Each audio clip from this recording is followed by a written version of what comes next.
Greetings, welcome to another Deckard Games YouTube thing. It was back in 1999 that Bullfrog developed one of the best simulators ever. After all the sim everything, you know, city, earth, farm, even ants, the list goes on, Bullfrog had its own line of simulators entitled Theme Something. After the success with the theme park, March of 1997 would give birth to Theme Hospital, developed by Bullfrog and published by Electronic Arts. Like its predecessor, Theme Hospital is a simulation permeated by an eccentric sense of humor, a trademark of Bullfrog games. Playing doctors has never been funnier, and I still enjoy the game until this day. I play it on my old machines from back then, and on GOG in my modern machines, so all these years I craved for a sequel to put that medical doctor that lives within me in action, but in a more modern fashion. Luckily in August of 2018, yeah, I know it was in 2018, but I'm only playing it now, so get off my back. So, as I was saying, in August of 2018, we finally got Theme Hospital Remastered. No, that's wrong, dude. What? No, it's not Theme Hospital, it's 2 Point Hospital, it's a brand new game. It's not Theme Hospital? It's two Point Hospital? Yeah, tough break, dude. It's 2 Point Hospital, believe me. Yeah, it is. But I got all things set up for this review and stuff. Are you sure? You know what, you do it. Screw it, I'm out of here. Not Theme Hospital Remastered was developed by 2 Point Studios and published by Sega. No wonder I think of this game like a Theme Hospital Remastered. The producer is Mr. Mark Webley and the designer Gary Carr, who had both worked for Bullfrog in the past on games such as Theme Park and Populous, while both also worked with the brilliant mind of Peter Molyneux. So needless to say that with these two and many others on the team, the inspiration on Theme Hospital is huge, and I mean Donald Trump huge. 2 Point Hospital, like Theme Hospital, is a business simulation game of an hospital, which makes absolute sense with this kind of name. Things start pretty simple, just place a reception desk, a general practitioner office, and a pharmacy, and you can open your hospital to the general public. A few minutes into the game, patients start filling in. Your staff decides to take a break after another break. Money runs low. Man, the healthcare system is hard to manage. Yep, it is up to you to design and run the hospital, hire staff, perform research, and make sure there are enough vending machines and toilets. Let's get the Theme Hospital thing out of the way first. For those who have played Theme Hospital, you will recognize the aesthetics and art style of this game, and I mean the cartoonish characters, the user interface, the gameplay, the options that are available, even the starting viewpoint of the game. Yes, this is the spiritual successor to Theme Hospital, and that is indeed a good thing.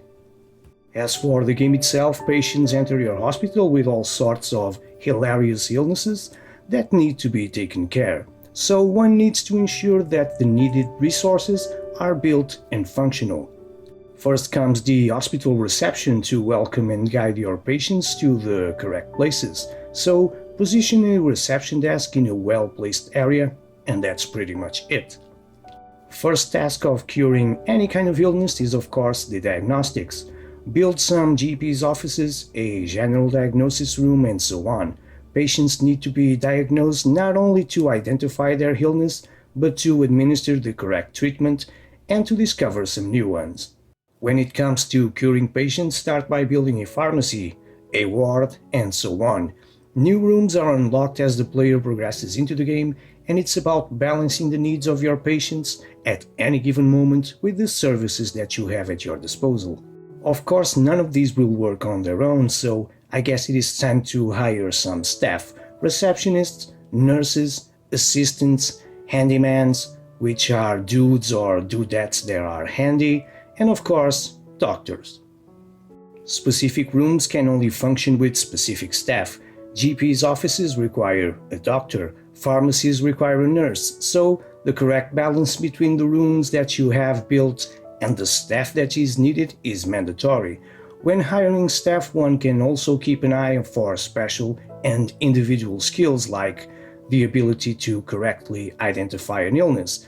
A doctor with this ability can be put to work on a GP office. Sometimes it is better to spend a little bit more money on staff with these abilities. Since one has staff, might as well build a staff room where your staff will do staff things like not working. Soon you will hear the hospital speaker calling for doctors, nurses, and others to attend at different rooms which are not working. This means patients will start piling up. All the while, you also have to monitor the funds in your bank account, since you're responsible for paying your employees every month, in addition to all spending money on the furniture and rooms you're plunking down. As you diagnose and eventually cure your patients, you will earn money to expand and increase your reputation, bringing more patients through your doors and new opportunities also. Special events and challenges pop up regularly, ranging from health inspections to mini objectives like training a set number of employees within a 90-day period, or the more common streak of some illness that needs curing. This may require you to build more of a specific room to give answer to that temporary demand. The success on finishing these challenges results again on the increase of your reputation. And you know what that means? Well, it is time for Hospital Oscars time.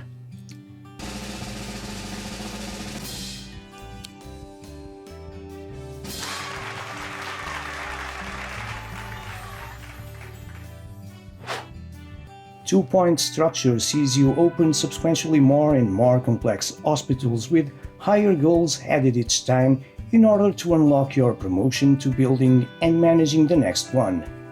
Each new move ups the scale, adding new complications to the mix and making you wonder why you agreed to take this job in the first place.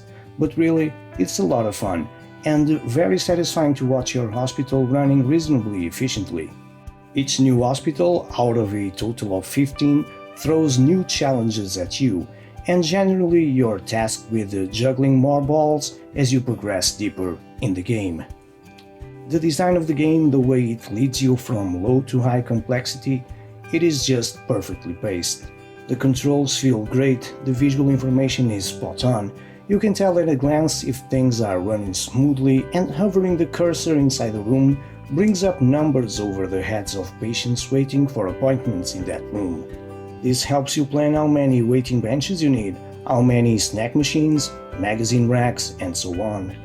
The controls and UI are worth detailing since they go a long way to making the game as playable and satisfying as it is.